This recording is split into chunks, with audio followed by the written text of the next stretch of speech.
Hello दोस्तों, एक बार फिर से स्वागत है आपका आरंभ स्टडी पॉइंट में। आज हम पढ़ेंगे क्लास 9 साइंस का यह 14वां अध्याय है, प्राकृतिक संपदा। तो चलिए हम प्राकृतिक संपदा के बारे में पढ़ते हैं। हमारे जीवन को जीने के लिए क्या क्या आवश्यक मूलभूत इकाई जो आपको चाहिए वो क्या क्या हैं। जल है, वायु है, स्थल है, ये तीन जो हैं इसके लिए क्या है, जीवन जीने के लिए आवश्यक है। जब तक ये तीनों नहीं हैं तब तक क्या है, जीवन यहाँ पर आप नहीं जी सकते हैं। और पृथ्वी ऐसा ग्रह है जहाँ पर ये तीनों उपलब्ध हैं और तीनों उपलब्धता के कारण आप यहाँ पर जीवन जीते हैं। तो चलिए इन्हीं सारी बातों को हम देखते हुए और ध्यान से पढ़ते हुए समझते हुए आगे बढ़ेंगे। शुरू करते हैं 14वां अध्याय, प्राकृतिक संपदा। लिखा गया है कि हम जानते हैं कि हमारी पृथ्वी ही एक ऐसा ग्रह है जहाँ जीवन क्या है, विद्यमान है। जीवन विद्यमान है और पृथ्वी पर जीवन बहुत सारे कारकों पर निर्भर करता है। हम यह भी जानते हैं कि जीवन के लिए परिवेश, ताप, जल तथा भोजन की आवश्यकता होती है और पृथ्वी पर उपलब्ध सभी प्रकार के जीवों की मूल जो आवश्यकताओं की पूर्ति के लिए सूर्य से ऊर्जा तथा पृथ्वी पर उपलब्ध संपदा की आवश्यकता होती है।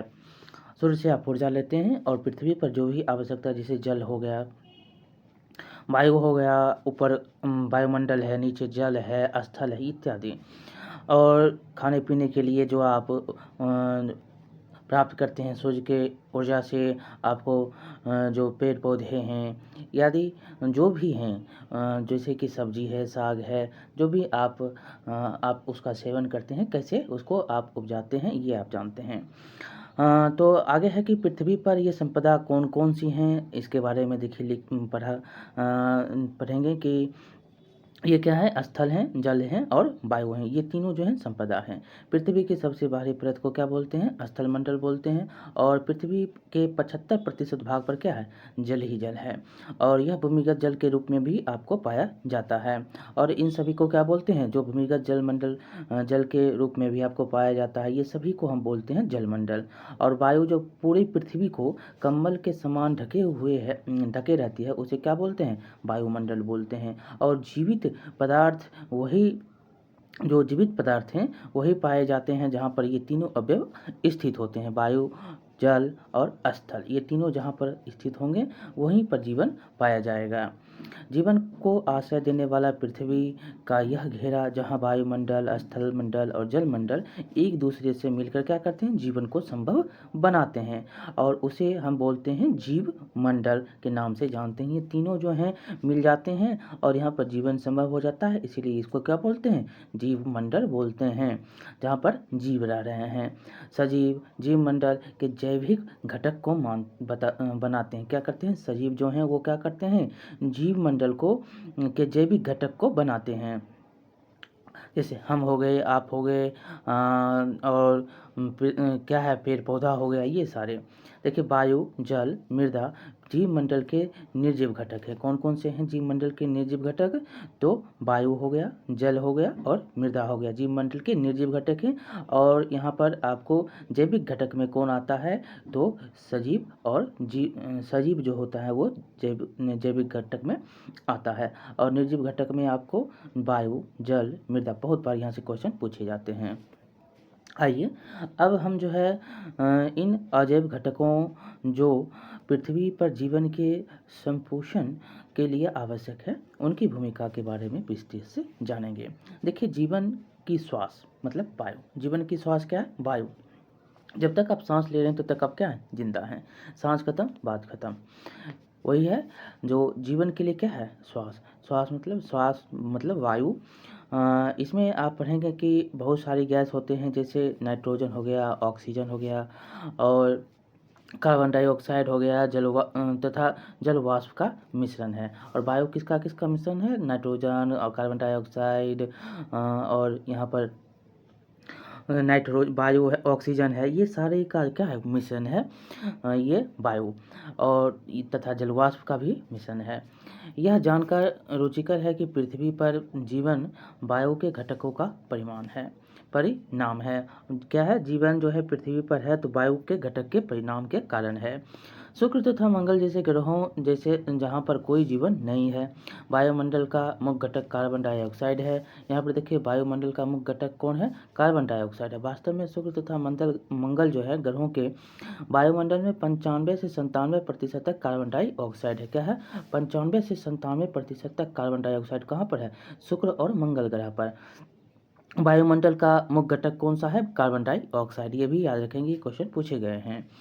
देखिए यूकेरियोटिक कोशिकाओं और बहुत सी प्रोकैरियोटिक कोशिकाओं को ग्लूकोज अणुओं को तोड़ने तथा उससे ऊर्जा प्राप्त करने के लिए ऑक्सीजन की आवश्यकता होती है। किसकी आवश्यकता? तो प्रोकैरियोटिक और यूकेरियोटिक को जो कोशिका है उसको तोड़ने के लिए किसकी आवश्यकता होती है? अणुओं को तोड़ने के लिए ऊर्जा की आवश्यकता। और ऊर्जा कहाँ से आपको मिलता है? तो ऑक्सीजन से प्राप्त ये होता है। इसके बारे में हम पहले भी पढ़ चुके हैं। इसके परिणाम स्वरूप क्या होता है? कार्बन डाइऑक्साइड की उत्पत्ति होती है।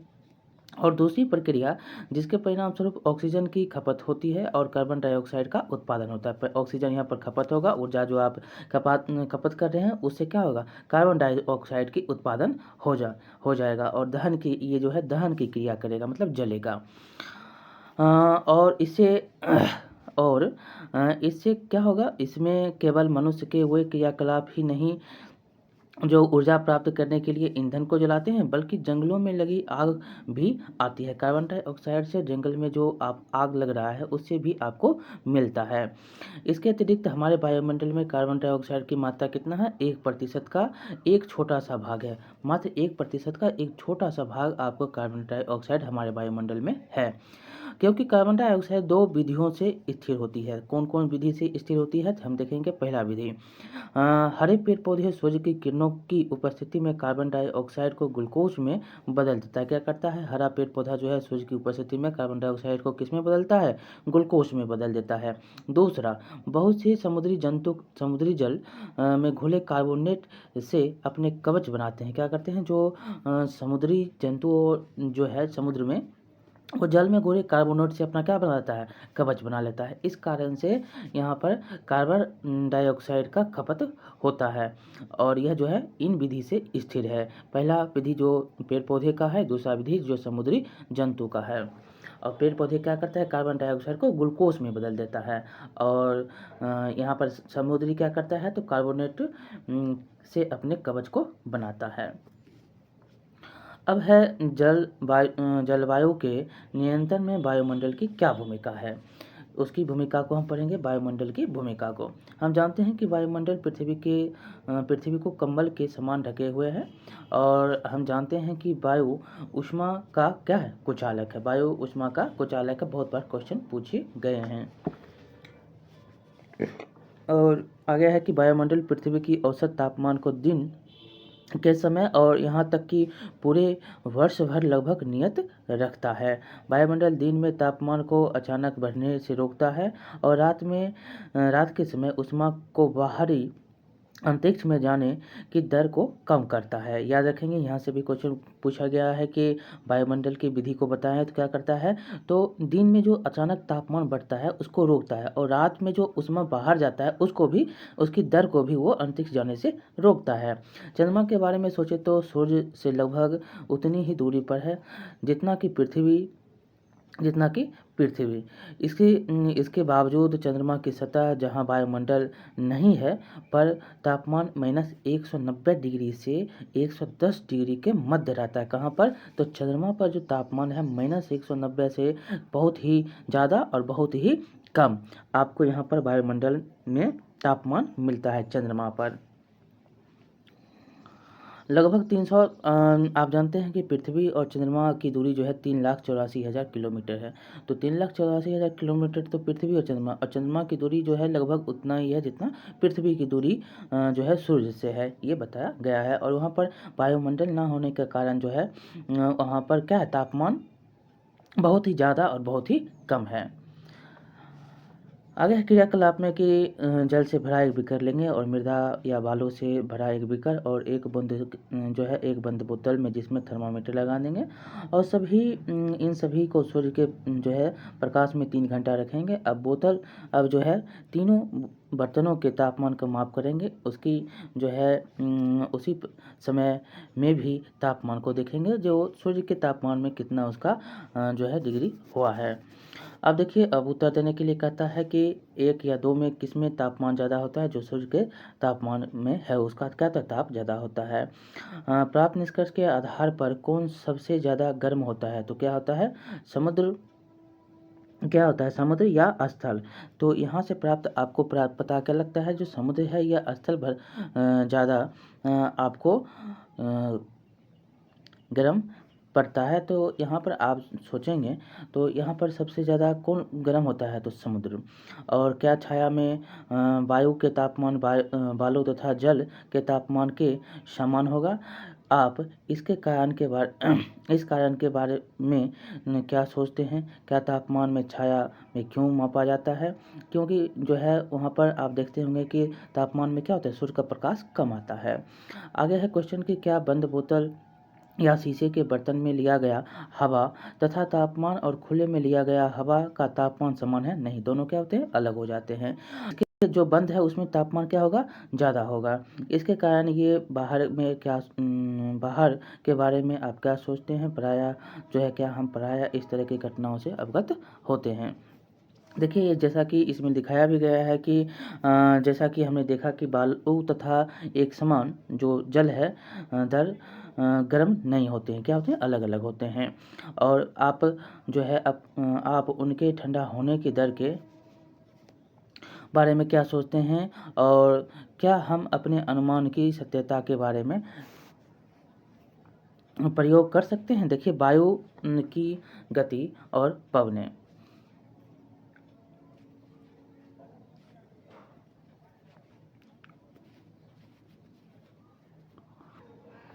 देखिए, हम वायु की गति जैसे कि पवनें हम दिन भर की गर्मी के बाद शाम को बहने वाले ठंडे समीर से राहत महसूस करते हैं। कभी कभी कई दिनों तक अधिक गर्मी मौसम के पश्चात वर्षा होती है। वायु की गति का क्या कारण है, और वे कौन से कारक हैं जो उन्हें कभी समीर, कभी तेज हवा या कभी तूफान के रूप में गति प्रदान करते हैं। वर्षा का क्या कारण है, तो देखिए ये सभी जो है क्या है, प्राकृतिक क्रियाएं हैं, और ये सारी प्रक्रियाओं के बारे में हम पढ़ेंगे। देखिए क्या है, तो ये सभी प्रक्रियाएं हमारे वायुमंडल में हवा के गर्म होने और जलवाष्प के बनने का परिणाम है। क्या है, हवा गर्म होता है, जलवाष्प बनता है और उसी के कारण बारिश होती है, परिणाम है। जलवाष्प जीवित प्राणियों के क्रियाकलापों और जल के गर्म होने के कारण बनती है। स्थलीय भाग या जलीय भाग से होने वाले विकिरण के परावर्तन तथा पुनर्विकिरण के कारण वायुमंडल गर्म होता है, और गर्म होने पर वायु में संवहन धाराएं उत्पन्न होती हैं, और संवहन धाराएं की प्रकृति को जानने के लिए हम निम्न क्रियाकलाप करेंगे। क्या होता है, जब आपको हम पहले बताते हैं, जो ये धरती है तो यहाँ से वायु गर्म होगा और ऊपर गया, और जैसे यहाँ पर संवहन क्रिया होगा, भारी होगा, बारिश जो है दोनों बहुत बादल बनेंगे। जब ये भारी जब हो जाएंगे तो ये क्या होंगे, ये गिरेंगे और इससे बादल होगा। यही जो है बात है। देखिए, यहाँ पर मोमबत्ती लेने के लिए कहता है, छोटे मुंह वाले एक बोतल या बीकर के में रखें और उसको जलाने के लिए कहता है, एक अगरबत्ती को जलाएं और उसे बोतल के मुंह के समीप ले जाएं। जब अगरबत्ती को मुंह के किनारे पर ले जाया जाता है तो अवलोकन करें कि धुआं किसकी ओर जाता है। धुआं कहाँ जाता है, तो ये इधर फैलता है। और जब अगरबत्ती को मोमबत्ती को थोड़ा ऊपर रखा जाता है तो धुआं किस ओर जाता है। दूसरे भागों में जब अगरबत्ती को रखा जाता है तो धुआं किस ओर जाता है, तो धुआं का जो है फैलने का जो है यहाँ पर दाब है, तो धुआं का फैलने का दिशा क्या होता है, बदल जाता है। ये देख सकते हैं कि वायु के असमान तापन से वायु प्रवाह। धुएं द्वारा अपनाया गया पैटर्न हमने बताया है कि किस दिशा में गर्म और ठंडी हवाएं बहती है। इसी प्रकार जब वायु स्थल और जल के विकिरण के कारण गर्म होता है, तब यह क्या होता है, ऊपर की ओर प्रवाह करती है। जब यह गर्म होता है तो क्या होता है, ऊपर की ओर जाता है। जैसे मोमबत्ती में आपको दिखाया गया, जब गर्म होगा तो क्या था, ऊपर की ओर जा रहा है, तो ये भी ऊपर की ओर हवा जाता है। आप जब शाम के समय में, जिसको गांव देहात में घोड़ा बोलते हैं, घोड़ा लगा देते हैं, तो क्या बोल होता है, तो धुआं देखते होंगे कि ऊपर की ओर जा रहा है। वो आप फूंकते हैं, आप अपने उसको जलाने के लिए फूंकते हैं, तो उससे भी धुआं आपको निकलता है, और धुआं निकलता है तो कहाँ जाता है, तो ऊपर की ओर जाता है। यही यहाँ पर बताया गया है। इसी प्रकार जब वायु स्थल और जल के विकिरण के कारण गर्म होता है, जब वायु और जल के विकिरण के कारण गर्म होता है, तो क्या होता है, तब ये ऊपर की ओर प्रवाह करती है। और चूँकि जल की अपेक्षा स्थल जल्दी गर्म होता है, और जल की अपेक्षा क्या है, स्थल जल्दी गर्म हो जाता है, और इसीलिए स्थल के ऊपर की वायु जल के ऊपर की वायु की अपेक्षा तेजी से गर्म होती है। यहाँ पर ये भी बात समझनी है कि जल की अपेक्षा क्या है, स्थल जो है जल्दी गर्म हो जाता है, और इसीलिए स्थल के ऊपर की वायु जल के ऊपर की वायु की अपेक्षा तेजी से गर्म होता है। जल की ऊपर जो वायु है वो जल्दी ही गर्म हो जाता है, क्योंकि स्थल जल्दी गर्म हो रहा है। इसीलिए अगर हम तटीय क्षेत्रों को दिन में देखते हैं, तो पाते हैं कि स्थल के ऊपर की वायु तेजी से गर्म होकर ऊपर उठना शुरू करती है। जैसे ही यह वायु ऊपर की ओर उठती है, वहाँ कम दाब का क्षेत्र बन जाता है, और वो जैसे ही वहाँ पर वायु उठेगा तो कम दाब होगा, और समुद्र के ऊपर की वायु का क्या होता है, वायु कम दाब वाले क्षेत्र की ओर प्रभावित हो जाती है, और जब वो समुद्र की ओर वायु जो होगा वो क्या होगा, कम क्षेत्र की ओर प्रभावित हो जाएगा। इस क्षेत्र से दूसरे क्षेत्र में वायु की गति पवनों का निर्माण करता है, और ये जो क्षेत्र है जो एक स्थान से दूसरे स्थान की ओर जो जा रहा है, गर्म और ये ठंडा, समुद्र में क्या है, ठंडा है, और स्थल में क्या है, गर्म है। ये दोनों वायु जब ऊपर गया तो यहाँ पर क्या हुआ, ये मतलब प्रभावित होगा, और जब ये दोनों प्रभावित होगा तो ये पवन का निर्माण करेगा। और दिन के समय हवा की दिशा समुद्र से स्थल की ओर होती है। समुद्र से स्थल, बहुत बार क्वेश्चन पूछा गया है। दिन के समय क्या होता है, हवा की दिशा तो समुद्र से, जैसे ये समुद्र है, ये स्थल है, तो यहाँ से ऐसे जाएगा दिन के समय, ठीक, समुद्र से स्थल की ओर होती है। और रात के समय जो है स्थल और समुद्र दोनों ठंडे होने लगते हैं। रात के समय तो समुद्र भी ठंडा और स्थल भी ठंडा, क्योंकि स्थल की अपेक्षा जल धीरे धीरे ठंडा होता है। क्या होता है, जल जो है धीरे धीरे ठंडा होता है। स्थल जो है जल्दी ठंडा हो जाएगा, लेकिन जल जो है धीरे धीरे ठंडा होता है। इसलिए जल के ऊपर की वायु स्थल के ऊपर की वायु से गर्म होती है। ये आपको पहले भी हमने आपको बताया कि कौन ज़्यादा गर्म रहता है, तो क्या रहता है, तो ये आप याद रखेंगे, जल जो है ज़्यादा स्थल की अपेक्षा गर्म देर ऊपर जो है उसका गर्मी जो है ज़्यादा रहता है। जल के ऊपर की वायु जो होता है, ये जल है तो ये ऊपर है, तो ऊपर की वायु जो है स्थल के ऊपर की वायु से क्या होता है, ये ज़्यादा गर्म रहता है, गर्म होगी। ऊपर दी गई परिचर्चा के आधार पर आप जो है इसका विषय में कुछ कह सकते हैं कि तटीय क्षेत्र पर कम तथा उच्च दाब के क्षेत्र रात में प्रतीत होते हैं। तटीय क्षेत्र पर जो है क्षेत्रों पर कम तथा उच्च दाब के क्षेत्र रात में प्रतीत होते हैं। इसके बारे में देखिए, जो आपको यहाँ पर बताया गया है कि क्योंकि जो उच्च दाब जो है कहाँ पर मिल रहा है, उच्च दाब जो है आपको स्थल से मिल रहा है। कम दाब कहाँ, तो कम दाब मिल रहा है आपको कहाँ से, समुद्र से, इसके कारण। और यहाँ पर है दूसरा, तटीय क्षेत्रों में रात के समय वायु की दिशा क्या होगी। रात के समय जो है वायु की दिशा, जब ये दिन के समय में क्या होता है, स्थल से कहाँ पर, स्थल से समुद्र से स्थल की ओर, तो यहाँ पर रात में क्या हो जाएगा, स्थल से समुद्र की ओर होगा। इसी प्रकार हवा की सभी गतियाँ विभिन्न वायुमंडलीय प्रक्रियाओं का परिणाम है, जो पृथ्वी के वायुमंडल के असमान विधियों से गर्म होने के कारण होता है। लेकिन इन हवाओं को बहुत से अन्य कारक भी प्रभावित करते हैं, जैसे कि पृथ्वी की घूर्णन गति तथा पवन की मार्ग में आने वाली पर्वत श्रृंखलाएँ। हम इन कारकों के बारे में इस अध्याय में विस्तृत से अध्ययन नहीं करेंगे, लेकिन इसके बारे में सोचेंगे कि कैसे हिमालय की उपस्थिति से इलाहाबाद से ऊपर की और प्रभावित होने वाले वायु की दिशा परिवर्तित हो जाती है। देखिए, आप यहाँ पर देखेंगे पहाड़ है, तो यहाँ से गर्म हवा समुद्र से चली, मतलब यहाँ से हवा जो है चली, और यहाँ से जब चली है तो यहाँ पर टकराएगी। जैसे ही यहाँ पर ये टकराएगी तो यहाँ पर संवहन होगा, मतलब संवहन यहाँ पर टकराएगा, ऊपर जाएगा, और इसी के कारण यहाँ पर क्या होगा, बारिश होगी। यहाँ पर क्या होगा, बारिश होगी। अब है वर्षा। देखिए, यहाँ दिया गया है कि हम इस प्रश्न पर विचार करें कि बादल कैसे बनते हैं और वर्षा कैसे होता है। इसके लिए एक साधारण प्रयोग करते हैं जिससे ज्ञात हो सके कि कुछ कारक जलवायु को कैसे प्रभावित करते हैं। देखिए, यहाँ पर एक बोतल लेने के लिए कहता है, प्लास्टिक का 10-5 ml जो है जल उसमें लेंगे, बोतल को कस कर बंद कर देंगे और इसको अच्छी तरह से हिलाएंगे, 10 मिनट तक धूप में इसको रखेंगे, और इसमें जो है बोतल में जो मौजूद वायु जलवाष्प में संतृप्त हो जाती है। जो आप देखेंगे तो उसमें हिलाएंगे तो वो जलवाष्प बन जाएगा। अब एक जली हुई अगरबत्ती लेंगे और बोतल के ढक्कन को खोलें और अगरबत्ती के धुएं की कुछ मात्रा को बोतल के अंदर जाने दें। पुनः बोतल को कसकर बंद कर दें। बोतल को अपने हथेलियों के बीच में रखकर जितना ज़ोर से हो सके दबाएं। कुछ समय बाद हम प्रतीक्षा करेंगे और बोतल को छोड़ देंगे। एक बार हम पुनः आप यह करेंगे तो क्या ये संभव होता है कि जितना दूर से संभव हो जो है आप बोतल को दबाएं, हो सकता है दबाएं। यहाँ पर देखिए, अब उत्तर देने के लिए कहता है, आपने कब देखा कि बोतल के अंदर स्थित हवा कोहरे के भांति हो जाते हैं, जब आप उसमें वाष्प, मतलब कि जो अगरबत्ती का जो आप दे रहे हैं धुआं, उससे। यह कुहासा कब समाप्त होता है, जब आप वायु जो है उसको वायु के संपर्क में लाते हैं, जब उसका ढक्कन आप खोल देते हैं।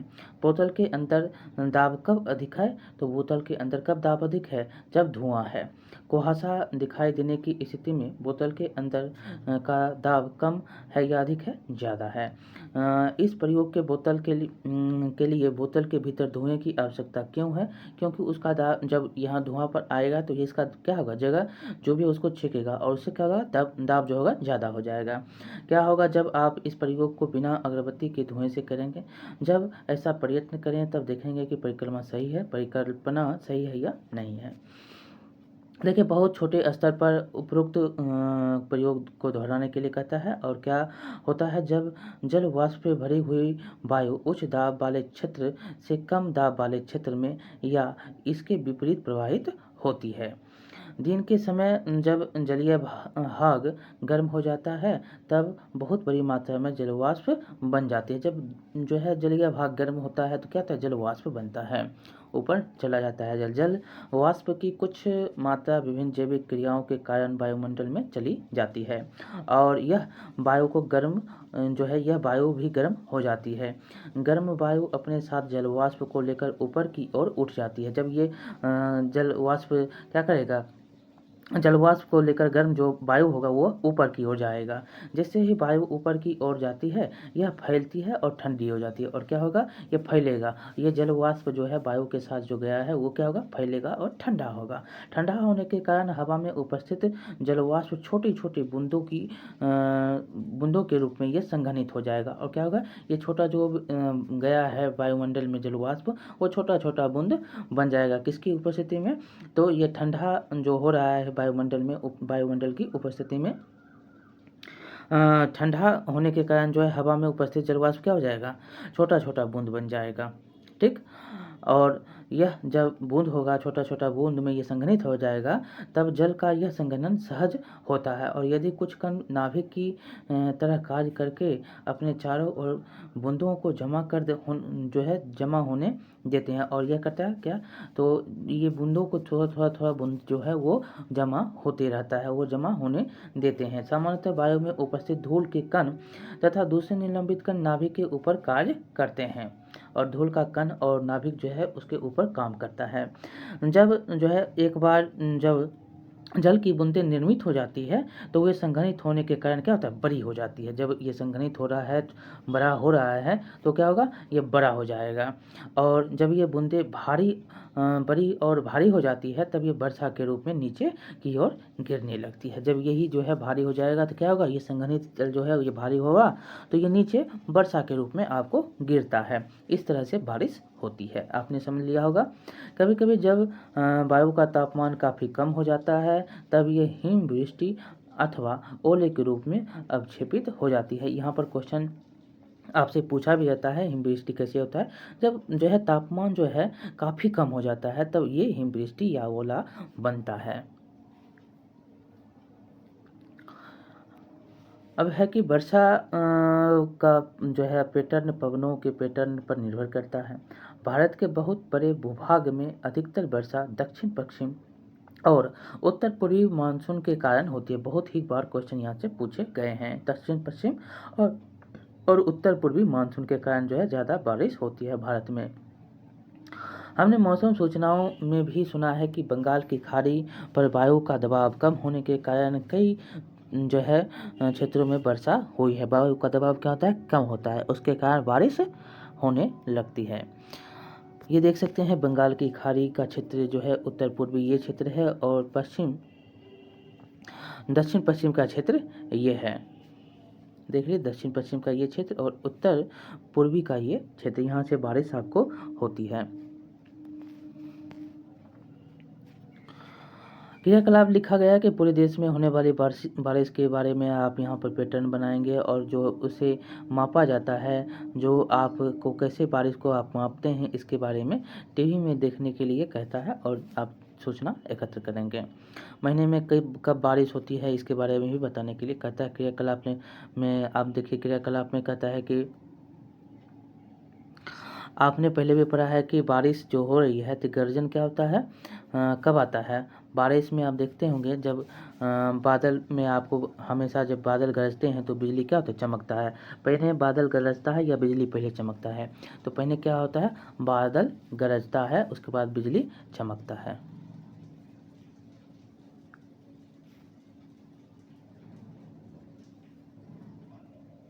पहले जो है यहाँ पर बताया गया है, पहले जो होता है क्या होता है, बिजली चमकता है उसके बाद बादल जो है गरजता है। 8 सेकंड बाद जो है, लगभग 8 सेकंड जो है इसका समय है, 8 सेकंड में यह गरज जाता है। बादल पहले चमकेगा, जो है चमकता है उसके बाद बिजली करकेगा, मतलब यहाँ पर बादल जो चमकने की स्थिति जो है, बिजली चमकने की स्थिति जो है होने लगती है जब बादल गरजता है। उसके बाद जो है बादल और जब बिजली चमकने की स्थिति को बताया गया है तो पहले बिजली क्या होता है, चमकता है उसके बाद गरजता है। आप बारिश के समय में देखते भी होंगे कि कैसे जो है आपको बादल और बिजली के कड़कने की आवाज़ आपको सुनाई देती है बारिश के समय में। अब हम पढ़ेंगे वायु प्रदूषण के बारे में। देखिए दिया गया है कि हम समाचारों में प्रायः सुनते हैं कि नाइट्रोजन और सल्फर के ऑक्साइड का स्तर बढ़ रहा है। लोग प्रायः दुख प्रकट करते हैं कि उनके बचपन के सभी से लेकर सभी अभी तक वायु की गुणवत्ता में कमी आई है। वायु की गुणवत्ता कैसे प्रभावित होती है और इस गुणवत्ता में आए परिवर्तन हमें और दूसरों जीवों को कैसे प्रभावित करते हैं। जीवाश्म ईंधन जैसे कोयला हो गया, पेट्रोलियम हो गया, पदार्थों में नाइट्रोजन और सल्फर की बहुत कम मात्रा होती है। जब ये ईंधन जलते हैं तब नाइट्रोजन और सल्फर भी इसके साथ जलते हैं तथा यह नाइट्रोजन और सल्फर के विभिन्न ऑक्साइड उत्पन्न करते हैं। इन गैसों का केवल सांस के रूप में लेना ही खतरनाक नहीं, बल्कि ये वर्षा के जल में मिलकर अम्लीय वर्षा भी करते हैं। यहाँ पर याद रखेंगे अम्लीय वर्षा क्यों होता है, जब नाइट्रोजन और सल्फर मिल जाता है तो जब वायु में वर्षा में जो है सल्फर और नाइट्रोजन मिलता है तो क्या होता है, अम्लीय वर्षा होता है। और जीवाश्म ईंधनों का दहन वायु में निलंबित कणों के मात्रा को भी बढ़ा देता है। ये निलंबित कण बिना जले कार्बन कण या पदार्थ हो सकते हैं जिन्हें हाइड्रोकार्बन कहते हैं, जो बिना जले रहता है और बिना जले निलंबित होता है वो क्या हुआ, हाइड्रोकार्बन होता है। इन सभी प्रदूषणों की अधिक मात्रा में उपस्थित दृश्यता को कम करती है। जब ये ज़्यादा उपस्थित हो जाएगा तो आप देखने की दृश्यता जो है मतलब देखेंगे तो उसमें कम होगा। विशेषकर सर्दी के मौसम में जब जल भी वायु के साथ संघनित होता है, जब क्या होता है जल और वायु दोनों साथ में संघनित होता है तो इसे क्या कहते हैं, इसे धूम कोहरा कहते हैं, इसको धूम कोहरा कहते हैं। जब जल और वायु में जो है धूल कण संघनित हो जाएगा, ये लाइकेन देख सकते हैं, ये क्या है लाइकेन है, ये इसको हम धूल कोहरा कहते हैं। ये वायु प्रदूषण की ओर संकेत करते हैं। अध्ययनों से पता चलता है कि इन पदार्थों वायु से सांस लेने से कैंसर, हृदय रोग या एलर्जी जैसी बीमारियां भी हो सकती है, होने की संभावनाएं अधिक होती है। वायु के स्थित इन हानिकारक पदार्थों की वायु प्रदूषण कहते हैं। और जो वायु में स्थित ये सारे पदार्थ हैं इसी को हम क्या बोलते हैं, वायु प्रदूषण बोलते हैं। अब देखिए लाइका नामक जीव में उपस्थित सल्फर डाइऑक्साइड के स्तर के प्रति अधिक संवेदी होता है। जैसा कि यहाँ पर बताया भी गया है कि पेड़ के छालों पर पतले हरे और सफ़ेद रंग के परत के रूप में ये पाए जाते हैं। यदि आपसे आसपास के पेड़ों में लाइकेन है तो उसके बारे में हम देखेंगे। और व्यस्त सड़क के समीप पेड़ के स्थित लाइकेन और कुछ दूरी पर स्थित पेड़ के स्थित लाइकेन की तुलना करेंगे। और सड़क के समीप स्थित पेड़ों तथा सड़क की और सतहों पर लगे लाइकेन की तुलना सड़क की विपरीत दिशा की और वाली सतहों पर लगे लाइकेन से करेंगे। ऊपर में जो आपको दिखाया गया है उसके बारे में प्रदूषण के जो फैलने के जो स्तर हैं उसके बारे में बता सकते हैं कि आपके जीवन को क्या करता है, अस्त व्यस्त जो है ये कर सकता है। आपको बहुत सारी बीमारियां भी हो सकती हैं वायु प्रदूषण से। इसीलिए कहता है कि वायु प्रदूषण जो है, वायु प्रदूषण के लिए आप जो है अधिक से अधिक जो ईंधन है, ईंधन का कम से कम उपयोग करेंगे, अधिक उपयोग हम उसका नहीं करें। देखिए कोई क्वेश्चन यहाँ पर 4-5 क्वेश्चन है, कुछ 4-5 क्वेश्चन को हम करेंगे। दिखाया गया है कि शुक्र और मंगल ग्रहों की वायुमंडल से हमारा वायुमंडल कैसे भिन्न है। यहाँ पर क्या है, वायुमंडल जो है हमारा इसलिए भिन्न है क्योंकि हमारे वायुमंडल में nitrogen, carbon dioxide, oxygen, argon, जल वाष्प है, जबकि शुक्र और मंगल में क्या है, ये सारे घटक नहीं हैं। ज़्यादा से ज़्यादा क्या है, CO2 है। CO2 मतलब कार्बन डाइऑक्साइड है, जो कि 95 से 97% है वहाँ पर। और यहाँ पर जीवन उपलब्ध नहीं है, जीवन संभव नहीं है। परंतु जीवन कहाँ पर संभव है, तो पृथ्वी पर है, इसलिए इसमें भिन्नता है। वायुमंडल एक कंबल की तरह कैसे कार्य करता है, तो वायुमंडल क्या करता है, कैसे कार्य करता है। आप निम्न तरीकों से आप बता सकते हैं कि हमारे वायुमंडल जो है एक कमल की तरह कैसे कार्य करता है पृथ्वी पे। तो वायुमंडल जो है वायु उष्मा का क्या है, कुचालक है, आप जानते हैं। और वायुमंडल पृथ्वी के औसत तापमान को दिन के समय क्या करता है, पूरी तरह जो है पूरे वर्ष भर लगभग नियत रखता है, मतलब स्थिर रखता है। और दिन के समान जो है दिन के तापमान को अचानक बढ़ने से भी रोकता है। और रात के समय जो है उसमें जो बाहरी अंतरिक्ष में जो जाने वाली ऊर्जा है उसको भी वो रोकता है, उष्मा जो है उसको भी रोकता है। और वायुमंडलीय ओजोन परत सूर्य के हानिकारक जो विकिरण है, यूवी रेडिएशन जो है उसको स्थल पर आने से रोकता है। उसके प्रभाव जो होते हैं हानिकारक होते हैं, उससे भी उसको जो है वायुमंडल बचाता है। अब है तीसरा, वायु प्रवाह या पवन के क्या कारण हैं। देखिए इसके बहुत से कारण हो सकते हैं वायु प्रवाह के। देखिए पहला हम देखेंगे तो स्थल तथा वायु के ऊपर असमान रूप में वायु के गर्म होने के कारण क्या होता है, पवनें उत्पन्न होती हैं। और जलवाष्प जीवित प्राणियों के क्रियाकलापों और जल के गर्म होने के कारण बनती है। और वायुमंडल में जलवाष्प का बनना और आप बता सकते हैं तथा वायु के गर्म होने के कारण पवन उत्पन्न होती है, होने के कारण क्या होता है, पवन उत्पन्न होती है। और ज़मीन के ऊपर की हवा जल्दी गर्म होकर ऊपर क्या होती है, ऊपर उठने लगती है। और समुद्र की ऊपर की हवा इस ओर आती है क्योंकि ज़मीन के ऊपर निम्न दाब का क्षेत्र होता है। इसी के अलावा पृथ्वी के घूर्णन गति तथा पवन के मार्ग में आने वाले जो पर्वत है उसकी श्रृंखलाएं भी हवा के बनने और उसकी दिशा को प्रभावित करती है। ये आपका आंसर हो जाएगा। और चौथा जो क्वेश्चन है, बादलों का निर्माण कैसे होता है, तो आपने अभी तो पढ़ा है कि बादल का निर्माण कैसे होता है। अधिकतम जलवाष्प जो है वो जलवाष्प होता है, वहाँ पर गर्म जो है जलवाष्प जो है वायु के साथ जाता है, वहाँ पर फैलता है, ठंडा होता है और जो है छोटा छोटा बूंद बनता है, संघनित होता है, फिर वह बादल का निर्माण होता है। जब ये भारी होता है तो ये गिरता है और इसके साथ जो है आपको हिमवृष्टि, ओले भी नीचे गिरते हैं। पाँचवा क्वेश्चन है कि मनुष्य के 3 क्रियाकलापों का उल्लेख करें जो वायु प्रदूषण में सहायक है। बहुत ही आप यहाँ पर देखेंगे क्या क्या है। आप किसका उपयोग करते हैं, कोयला का, पेट्रोलियम का, ये सब जलाते हैं, इससे क्या होता है, वायु प्रदूषण होता है। दूसरा आप लकड़ी, उपले इत्यादि का उपयोग करते हैं, जलाते हैं, कारखाना में उद्योग फैलाने के लिए विषैला धुआं का उपयोग करते हैं, ये सब विषैला गैस जो करते हैं जिससे धुआं होता है, ये सारे जो हैं ये मनुष्य के क्रियाकलाप के कारण जो है वायु प्रदूषण हो रहा है। अब है जल एक अद्भुत द्रव। जल पृथ्वी की सतह पर सबसे बड़े भाग में उपस्थित है और यह भूमिगत भी होता है। जल की कुछ मात्रा जलवाष्प के रूप में वायुमंडल में भी पाई जाती है। पृथ्वी की सतह पर पाया जाने वाला अधिकतर जल समुद्र के और महासागरों में है तथा यह क्या है, खरा है। शुद्ध जल बर्फ के रूप में दोनों ध्रुवों पर और बर्फ से ढके पहाड़ों में पाया जाता है।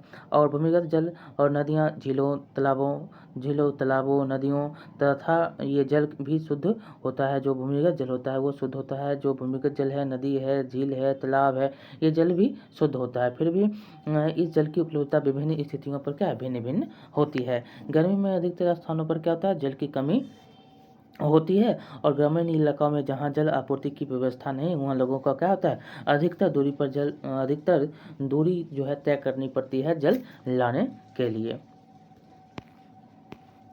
देखिए क्रियाकलाप में दिया गया है कि नगर निगम की व्यवस्थाओं के बारे में बताना है, संग्रहित कैसे जल करते हैं, तकनीक उसका क्या है, ये सारे। लेकिन अब आ गया है कि लेकिन जल इतना अधिक आवश्यक क्यों है, तो आप जानते हैं जल है तो जीवन है। तथा क्या सभी प्राणियों को जल की आवश्यकता है। सभी कोशिकाएं प्राणियों जो है यहाँ पर है कि सभी कोशिकीय प्राणी प्रक्रियाएं जलीय माध्यम से होती है। जो भी कोशिकीय प्रक्रियाएं हैं किससे होती हैं, जल से होती हैं। और सभी प्रतिक्रियाएं जो हमारे शरीर में या कोशिकाओं के अंदर होता है वह जल में घुले हुए पदार्थों से में होती है। शरीर के एक भाग से दूसरे भाग में पदार्थों का संवहन घुली हुई अवस्था में होती है। इसलिए जीवित प्राणी जीवित रहने के लिए अपने शरीर में जल की मात्रा को संतुलित बनाए रखते हैं। स्थलीय जीवों को जीवित रहने के लिए शुद्ध जल की आवश्यकता होती है और क्योंकि खारे जल में नमक की अधिक मात्रा होने के कारण जीवों का शरीर उसे सहन नहीं कर पाता। इसीलिए प्राणियों और पौधों को जीवित रहने के लिए क्या चाहिए, आसानी से जल की उपलब्ध स्रोतों की आवश्यकता है जो जीवित रहने के लिए उसको चाहिए। देखिए यहाँ पर दिया गया है कि किसी तालाब, नदी, झील के समीप एक छोटा स्थान चुनेंगे और मान लेंगे कि एक वर्ग मीटर कुछ क्षेत्र ऐसे होंगे जहाँ पर पौधे, जंतुओं की संख्या गिने और प्रत्येक के स्पीसीज के अलग अलग गणना आप कर सकते हैं। सूखे और पथरीले भागों में जो पाए जाते हैं जीव जंतु उसके बारे में भी जानेंगे। और अपने विद्यालय के जो भाग हैं, भूमिगत भाग हैं, उसके बारे में आप देखेंगे उसका भाग कैसा है और जीव जंतुओं के स्पीसीज़ के बारे की संख्या में उसमें हम गणना करेंगे। और जो है जो स्थान जो जहाँ पर वर्षा हो रही है, जहाँ पर गर्मी है, जहाँ पर सूखा है, इसके बारे में हम देखेंगे। जहाँ पर बरसात हो रही है, बरसात के बाद क्या होता है उसके बारे में भी आप देखेंगे, तो उसमें भी अंतर आपको दिखाई देते हैं। उत्तर देने के लिए कहता है कि क्या दोनों बार संख्याएं समान होती हैं, नहीं, अलग अलग होती हैं। किस मौसम में आपने विभिन्न प्रकार के पौधों और जंतुओं की अधिकता पाई जब बारिश होती है। प्रत्येक प्रकार के जीवों की संख्या किस मौसम में अधिक होती है, जब बारिश होती है, जब मौसम जो है बारिश वाला होता है उस समय। देखिए उपरोक्त क्रियाकलापों के परिणामों के संकलित करने के बाद विचार करें कि क्या जल की मात्रा की उपलब्धता का संबंध पौधे और जंतुओं के प्रकार तथा उनकी संख्या से है जो एक निश्चित या दिए हुए स्थान में रहते हैं। अगर संभव है तो बताएं कि आप किस क्षेत्र में सबसे अधिक प्रकार के और जीवन की उपलब्धता पाएंगे। 200 सेंटीमीटर वर्षा वाले क्षेत्र में या 5 वाले, तो यहाँ पर 205 में आप जो है यहाँ पर आप जीवन नहीं जी सकते हैं। एटलस के माध्यम से आपको मानचित्र में बताने के लिए कहता है कि भारत में किस राज्य में सबसे ज़्यादा जो है सबसे ज़्यादा जैव विविधता होगी और किस राज्य में कम होगी। तो यहाँ पर आप बता सकते हैं मेघालय के उत्तरी पूर्वी भारत में जो है सबसे ज़्यादा विविधता पाई जाएंगी। बारिश यहाँ पर ज़्यादा होती है और जब उत्तर लद्दाख की ओर जाएंगे तो वहाँ पर बस बहुत ही कम विविधता आपको पाई जाएगी। अब है आगे कि जल की उपलब्धता प्रत्येक स्पीसीज के वर्ग जो एक विशेष क्षेत्र में जीवित रहने में सक्षम है की संख्या को भी निर्धारित नहीं करती, अपितु वहाँ के जीवन की विविधता को भी निर्धारित करती है।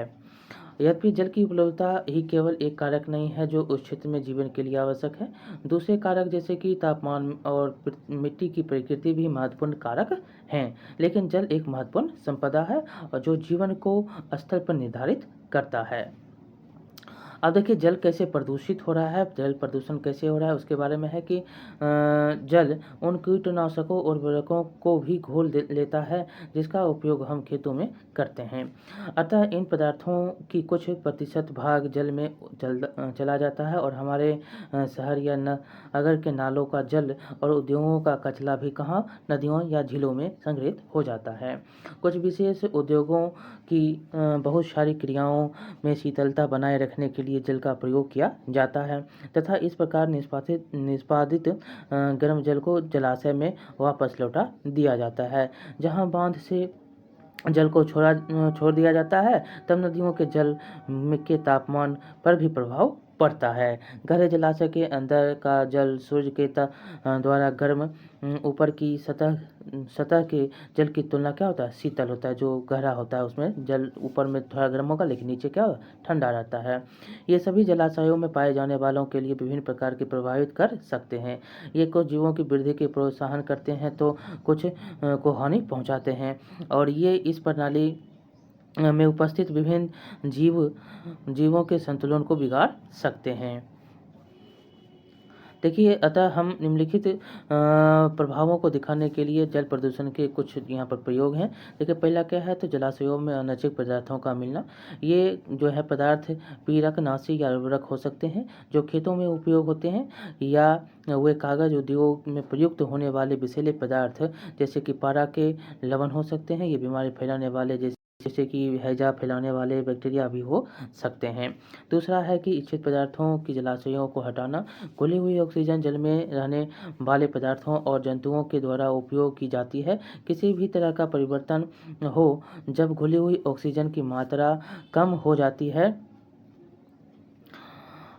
उसका जलीय जीवों का विपरीत प्रभाव पड़ता है और जलाशय से उन पोषक की कमी भी हो सकती है। तीसरा कारण देखेंगे तो तापमान में परिवर्तन। जलीय जीव जिस जलाशय में रहते हैं वे वहाँ के एक विशिष्ट तापमान के अनुकूल होते हैं और उस तापमान में अचानक परिवर्तन उनके लिए खतरनाक होगा या प्रजनन की प्रक्रिया को प्रभावित करेगा। विभिन्न प्रकार के जंतुओं के अंडे और लार्वा तापमान परिवर्तन के प्रति क्या होते हैं संवेदनशील होते हैं। अब देखिए क्वेश्चन आपको है 3-4 क्वेश्चन यहाँ पर हम पढ़ेंगे कि जीवों को जल की आवश्यकता क्यों होती है।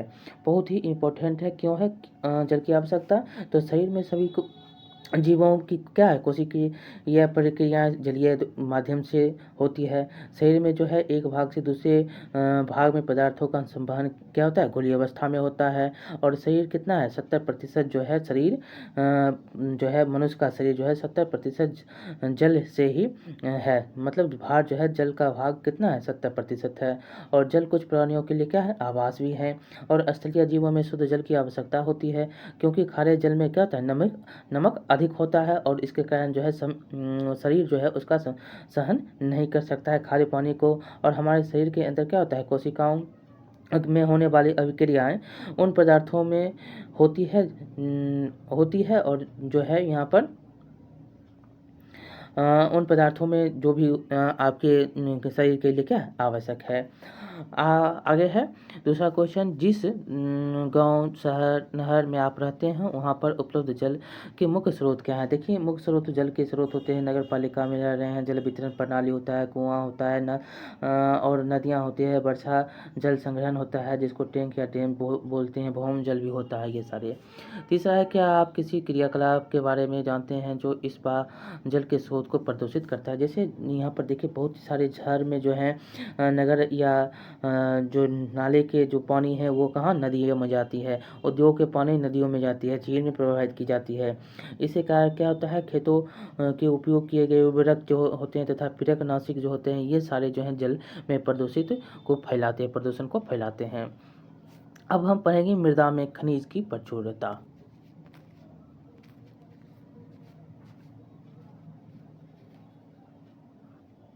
देखिए इसमें लिखा गया है कि एक क्षेत्र में जीवन की विविधता को निर्धारित करने वाला एक महत्वपूर्ण संपदा क्या है, मृदा है, मतलब मिट्टी है। लेकिन मृदा क्या है, मतलब मिट्टी क्या है, यह कैसे बनती है। पृथ्वी की सबसे बाहरी परत को भूपृष्ठ कहा जाता है। जो बाहरी परत होता है पृथ्वी का, ये जो भाग है ये किसको भूपृष्ठ कहा जाता है। और इस परत में पाए जाने वाले खनिज जीवों को विभिन्न प्रकार के पालन पोषण करने वाले तत्व प्रदान करते हैं। लेकिन यदि ये खनिज बड़े पत्थरों के साथ संलग्न होते हैं तो ये जीवों के लिए उपलब्ध नहीं होंगे। हजारों और लाखों वर्षों के लंबे समय अंतराल में पृथ्वी की सतह या उसके समीप पाए जाने वाले पत्थर विभिन्न प्रकार के भौतिक, रासायनिक और कुछ जैव परिक्रमों के द्वारा टूट जाते हैं। टूटने के बाद सबसे अंत में बचा महीन जो होता है कण क्या होता है, मृदा होता है। जो पत्थर टूट रहे हैं, जो विभिन्न रासायनिक पदार्थ जो है कारण से वो टूट रहा है, परिक्रमों से किसी भी प्रकार से, वो भौतिक हो या रासायनिक हो, उसी के कारण वो टूट रहा है। तो ये टूटने के जो कारण होते हैं और ये छोटे छोटे जो महीन कण हो जाते हैं, यही क्या होते हैं, मृदा होते हैं। लेकिन कौन से कारक ये हैं जिससे क्या होते हैं, मृदा बनती है। तो हम पहला लिखा गया है कि सूर्य के कारण जो होता है, सूर्य दिन के समय पत्थर को गर्म कर देता है जिससे वे प्रसारित हो जाता है। रात के समय ये पत्थर क्या होते हैं, ठंडे होते हैं और संकुचित हो जाते हैं, मतलब बड़ा हुआ फिर ये छोटा हुआ। ऐसे ही करके क्या होता है, क्योंकि पत्थर का प्रत्येक भाग असमान रूप से प्रसारित तथा संकुचित होता है। और ऐसा बार बार होने पर पत्थर में दरार आ जाती है और क्या होता है, तथा अंत में ये बड़े पत्थर जो होते हैं टूटकर छोटे छोटे टुकड़ों में विभाजित हो जाते हैं। पहला कारण आपका सूर्य हो गया। दूसरा जल। जल मृदा में के कारण निर्माण में दो प्रकार से सहायक होता है। पहला, सूर्य के ताप से बने पत्थर के दरार में जल जा सकता है और यदि यह जल बाद में जम जाता है, मतलब ये जल है, पत्थर है, ये दरार आया, यहाँ पर पानी जो है आ गया और ये पानी जो है जम गया, ठंडा पड़ा, ये जम गया, ठीक, ये याद रखें कि जम जाता है। तो क्या होता है, यह दरार को और अधिक चौड़ा, ये क्या होगा, जब जमेगा तो ये दरार को क्या करेगा, और अधिक चौड़ा कर देगा। आप क्या सोच सकते हैं ऐसा क्यों होता है। तो दूसरा, बहता हुआ जल जो है कठोर पत्थरों को भी तोड़ देता है। जो बह रहा है, जो जल, जो प्रवाहित जल है, वो क्या करता है, कठोर पत्थर को तोड़ देता है। तेज गति के साथ बहता हुआ जल प्रायः अपने साथ बड़े और छोटे पत्थर को बहा ले जाता है।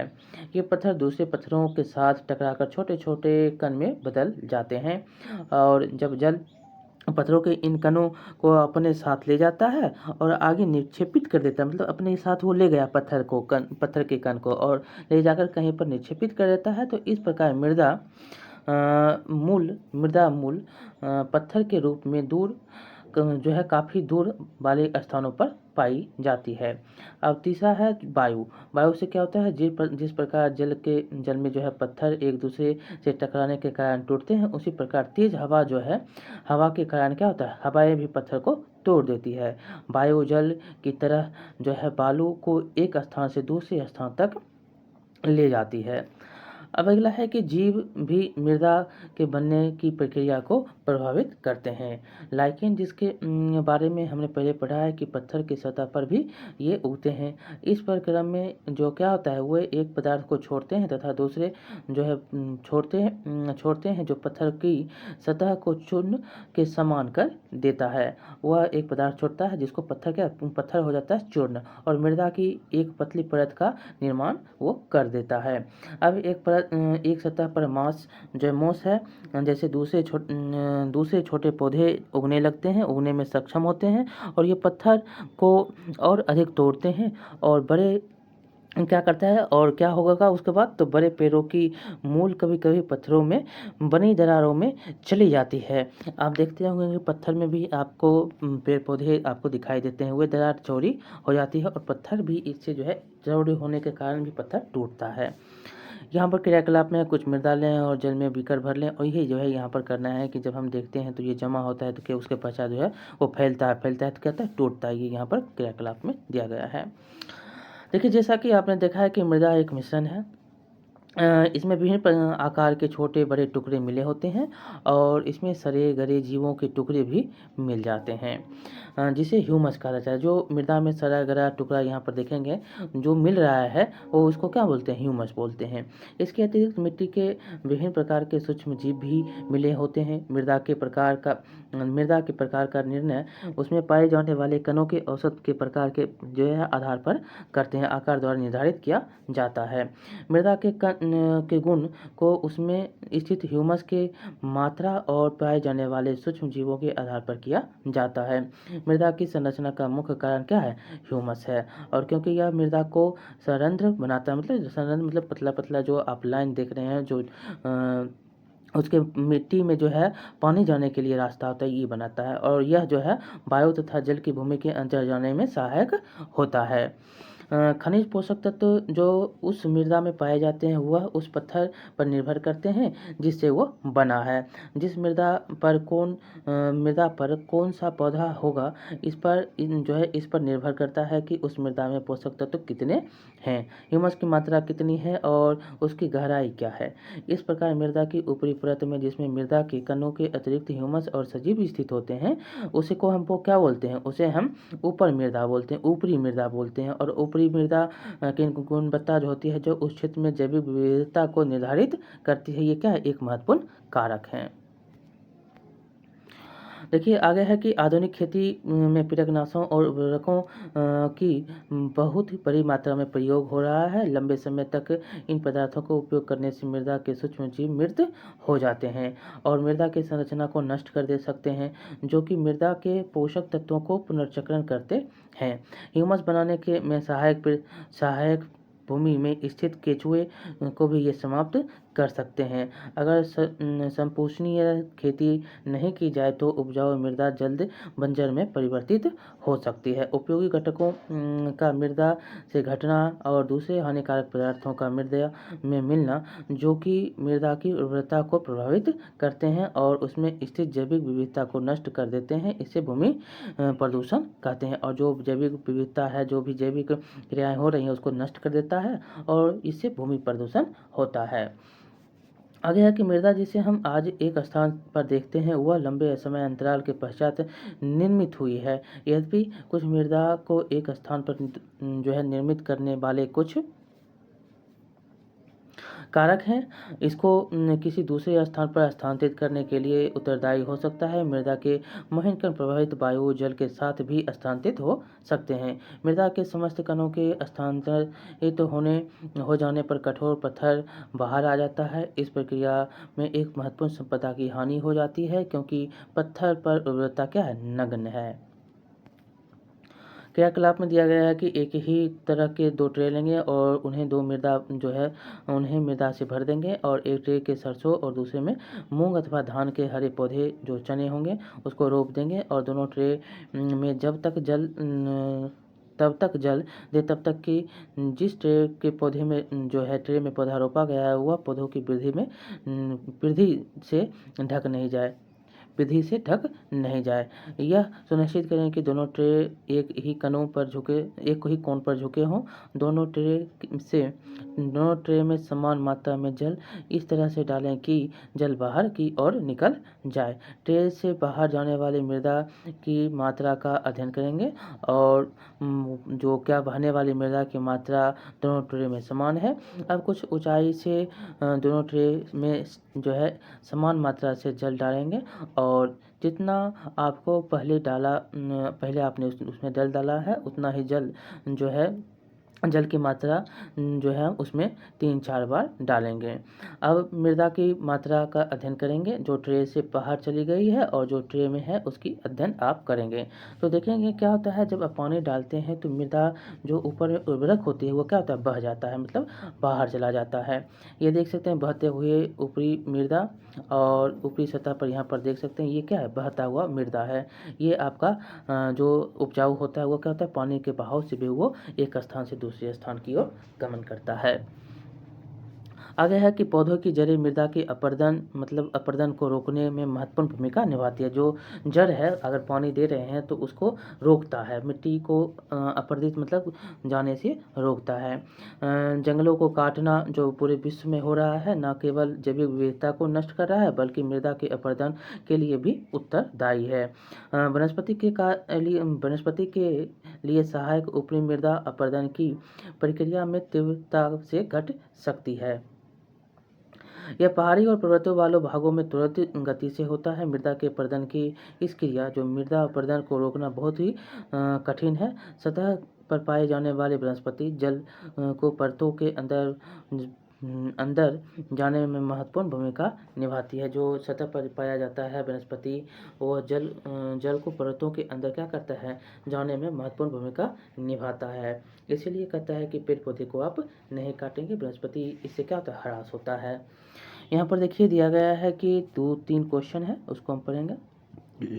पहला क्वेश्चन, मृदा मिट्टी का निर्माण किस प्रकार होता है। तो आपने पढ़ा है कि मृदा का निर्माण सूर्य, पानी, वायु, जीवित जीव इत्यादि से मृदा का निर्माण होता है। सूर्य से पत्थर जो होता है संकुचित होता है, प्रसारित होता है, फैलता है, इससे क्या होता है, वह टूटता है। उसके कारण जो है वह टूटने के साथ ही छोटा छोटा कण बनते जाता है, टूटता है। बर्फ़ के साथ, पानी के साथ, मतलब बर्फ़ उसमें जम जाता है, पानी गया उसमें बर्फ़ जमा, उसे फैला, फिर वो टूटा। पानी जो है वायु से एक स्थान से दूसरे स्थान तक, और जीवित जीव जो होता है जैसे लाइकेन जो होता है, पत्थर पर अगर चला गया तो कुछ पदार्थ छोड़ता है, उससे क्या होता है, उसकी सतह चूर्ण हो जाती है इसके कारण। दूसरा है मृदा अपरदन क्या है। मृदा अपरदन क्या है, ऊपरी जो भाग है जल के द्वारा जो स्थानांतरित हो जाता है उसी को मृदा अपरदन बोलते हैं। और तेज़ हवा हो गया, एक स्थान से दूसरे स्थान तक मृदा का कण जो है ले जाता है। तेज़ हवा का कारण भी जो है जल मिट्टी में गड्ढे बना देता है, जिससे क्या होता है, मृदा अपरदन होता है। और जंगलों की कटाई तथा पशुपालन जो है द्वारा भी मृदा अपरदन होता है। तीसरा है अपरदन को रोकने और कम करने के कौन कौन से तरीके हो सकते हैं। बहुत सारे तरीके हो सकते हैं। आप जंगल को नहीं काटिए, आप ज़्यादा से ज़्यादा पेड़ लगाइए, वृक्षारोपण करें, और सोपानी खेती करने के लिए कहता है, पशु चारण को नियंत्रित करने के लिए कहता है, नदियों के किनारे जो है उसको बांध को मजबूत बनाइए, और खेतों के समुचित जो है जल निकास की व्यवस्था आप करिए, सघन खेती करने के लिए कहता है। अब हम पढ़ेंगे जैव रासायनिक चक्रण के बारे में। यहाँ से भी क्वेश्चन बहुत बार पूछे जाते हैं। देखिए जैव रासायनिक चक्रण क्या है। जीव मंडल के जैविक और अजैविक घटकों के बीच सामंजस्य जीव मंडल को गतिशील और स्थिर बनाता है। इस सामंजस्य के द्वारा जीव मंडल के विभिन्न घटकों के बीच पदार्थ और ऊर्जा का स्थानांतरण होता है। आइए देखते हैं कि कौन कौन सी क्रियाएं जो है संतुलन बनाए रखती है। पहला है जलीय चक्र। तो जलीय चक्र के बारे में पहले भी हम पढ़ चुके हैं, अब हम पुनः पढ़ते हैं कि जलाशयों में जल के वाष्पीकरण और फिर संघनन के बाद वर्षा होती है। आप जानते हैं कि संघनन होता है फिर बारिश होती है। उसके बाद क्या होता है, तो लेकिन हमने इसके बारे में पढ़ा भी है कि हमने समुद्र और महासागरों को सूखते नहीं देखा है। तो किस प्रकार जल का जलाशयों में वापस आता है। तो देखिए पूरी प्रक्रिया को, जिसके द्वारा जलवाष्प बनता है और वर्षा के रूप में सतह पर गिरता है, और फिर नदियों के द्वारा जो है ये समुद्र में पहुंच जाता है। क्या होता है, जलवाष्प बनता है, बारिश होती है, और जो है यह जल जो है बारिश के रूप में समुद्र में पहुंचता है। ये सारे क्या हैं, ये सारे के सारे जल चक्र हैं। इसी को हम जल चक्रिया बोलते हैं। यहाँ पर आप समझ गए होंगे कि जिसके कारण क्या होता है, पूरा प्रक्रिया, पहला जो है जलवाष्प बना, फिर बारिश हुई, बारिश सतह पर जो है गिरता है, फिर ये नदियों में जाता है, नदियाँ फिर जो है समुद्र में जाकर मिल जाती है, और यही क्या है, पूरा जल चक्र है। यह चक्र उतना आसान और सरल नहीं है जैसा कि वक्तव्य से प्रतीत होता है। वह सारा जल जो पृथ्वी पर गिरता है तुरंत समुद्र में नहीं जाता है, वो नहीं जाता है समुद्र में। आप जानते हैं कि यहाँ पर देखिए चित्र के अनुसार भी आप इसको हम समझेंगे। ये नहीं जाता है और इनमें से कुछ मृदा के अंदर चला जाता है, जिसको आप क्या बोलते हैं, भूजल कहते हैं या भौमजल कहते हैं, और भूजल का हिस्सा बन जाता है। कुछ जो है ये झरनों के द्वारा सतह पर आ जाता है, और या इसमें जो है अपने व्यवहार में देखेंगे तो ये नलकूपों को कूपों में मदद आपको करता है कि सतह में जो है आप पानी जो लाते हैं उसके लिए बारिश जो है होना ज़रूरी होता है। ये कुछ भूजल झरनों के द्वारा सतह पर आ जाता है, या इसे हम इसे अपने व्यवहार के लिए कूपों और नलकूपों की मदद से सतह पर लाते हैं। जीवन की विभिन्न प्रक्रियाओं में स्थलीय जीव जंतु और पौधे जल का उपयोग करते हैं। देखिए यहाँ पर लिखा गया है, और यहाँ पर जो है आप चित्र भी आप समझ सकते हैं, चित्र के माध्यम से भी समझेंगे क्या है। तो यहाँ पर देखिए ये सतही जल है, ठीक, ये भूजल है। यहाँ पर देखिए जब वाष्पीकरण हुआ, सूर्य आया, वाष्पीकरण हुआ, और उसके बाद जो है क्या होता है, वर्षा द्वारा बर्फबारी भी होती है।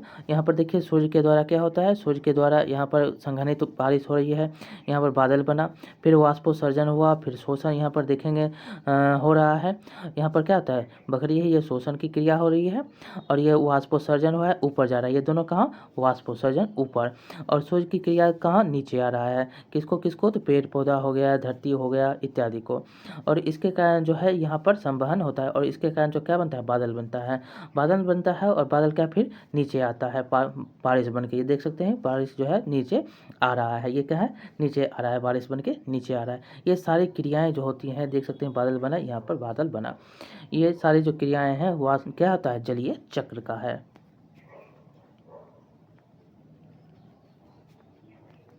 आइए जलीय चक्र में कुछ जलीय चक्र में जल का क्या होता है, ये अन्य पहलू पर हम विचार करेंगे। जैसा कि आप जानते हैं कि जल बहुत से पदार्थों को घुलाने में सक्षम है। घुलने वाले खनिजों से होकर जब जल गुजरता है तब इसमें कुछ खनिज जल में घुल जाते हैं। इस प्रकार नदी बहुत से पोषक तत्वों को सतह से समुद्र में ले जाती है, और इसका उपयोग जो है समुद्री जीव जंतु द्वारा किया जाता है। जो घुला हुआ पोषक तत्व है वो समुद्री जीव जंतु द्वारा नदियों जो द्वारा जो ले जाया गया है वो करता है। अब देखेंगे नाइट्रोजन चक्र के बारे में। हमारे वायुमंडल में 78% क्या है, भाग जो है नाइट्रोजन गैस है। बहुत बार ये क्वेश्चन पूछा जाता है, वायुमंडल में सबसे ज़्यादा क्या है, तो नाइट्रोजन है, कितना प्रतिशत है, तो 78% है। बार बार यहाँ से क्वेश्चन ये पूछे जाते हैं।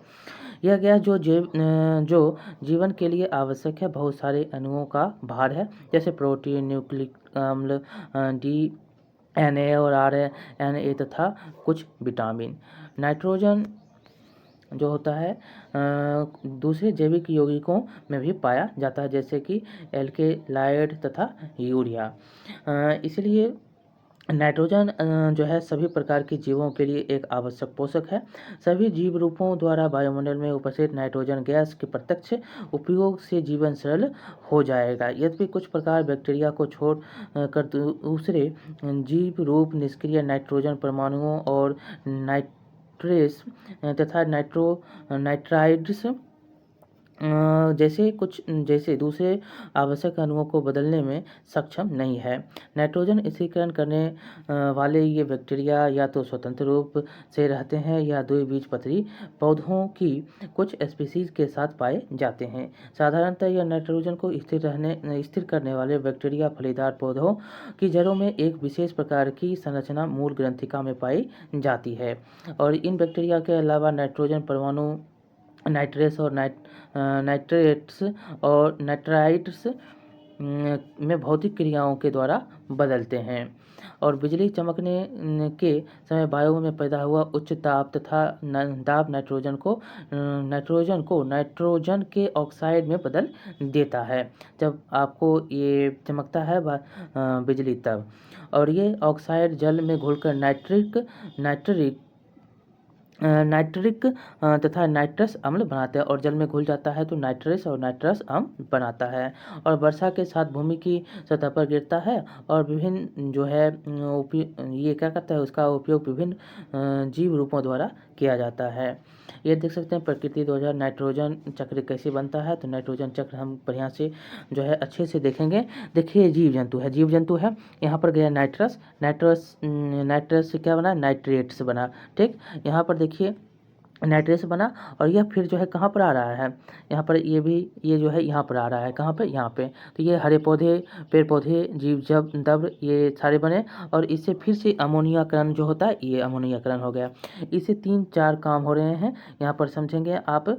जब ये यहाँ से यहाँ पर इसका पहला चक्रण हो गया, दूसरा चक्रण देखेंगे तो दूसरा चक्रण आपको यहाँ पर दिखाई देगा, यहाँ से वायुमंडल में नाइट्रोजन से कैसे है।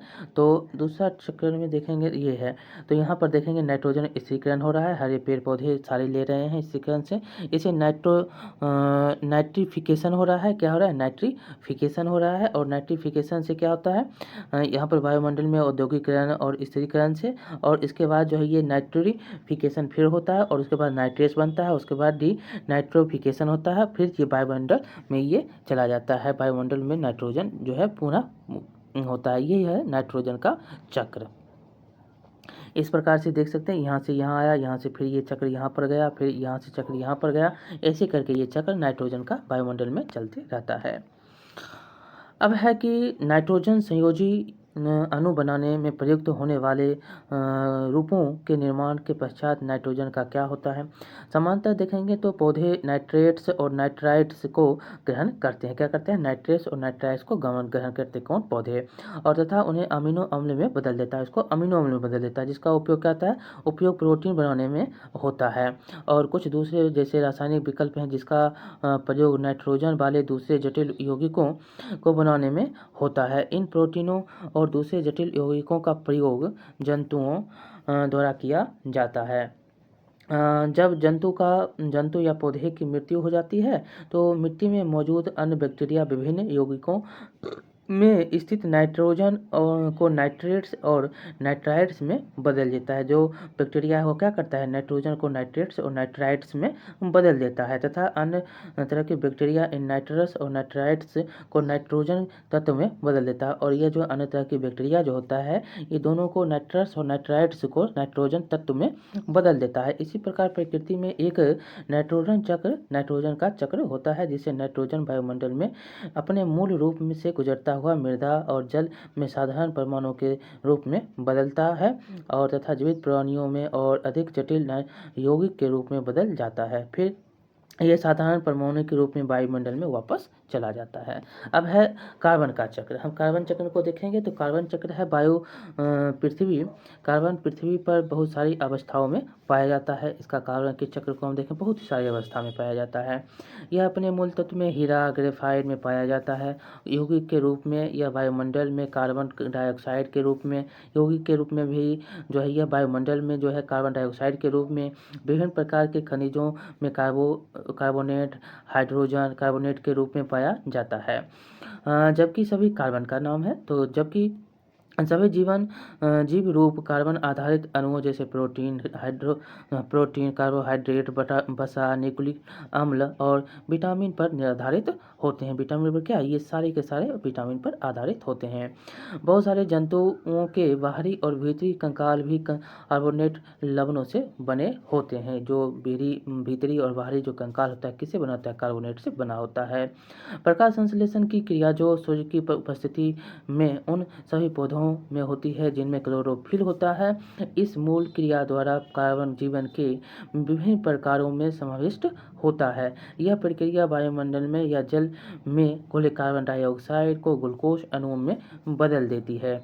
ये ग्लूकोज अणु या तो दूसरे पदार्थों में बदल दिए जाते हैं या ये दूसरे जैविक रूप में महत्वपूर्ण अणुओं के संश्लेषण क्रिया में ऊर्जा प्रदान करते हैं। यह देख सकते हैं प्रकृति में कार्बन का चक्रण कैसे होता है। देखिए वायुमंडल में CO2, यह वायुमंडल में CO2 यहाँ से चक्रित हुआ, देख सकते हैं कार्बनिक यौगिक बनता है। इससे बहुत सारे कुछ बन रहे हैं कार्बनिक यौगिक में, जंतु, पेट्रोलियम, कार्बन, यहाँ पर और कार्बोनेट सल की जिसको जो कार्बोनेट होता है जो त्वचा ऊपरी परत जो बनाता है जीव जंतु के मजबूत खाल को।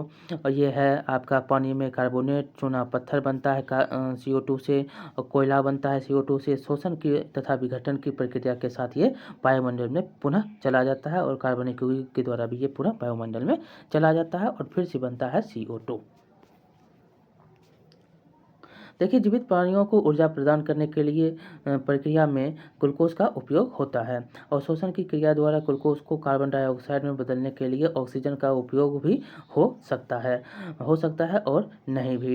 यह कार्बन डाइऑक्साइड वायुमंडल में वापस चली जाती है। दहन की क्रिया, जहाँ ईंधन का उपयोग खाना पकाने, गर्म करने, यातायात और उद्योगों में होता है, के कारण जो है वायुमंडल में कार्बन डाइऑक्साइड प्रवेश होता है, उसका प्रवेश जो है इसके कारण होता है।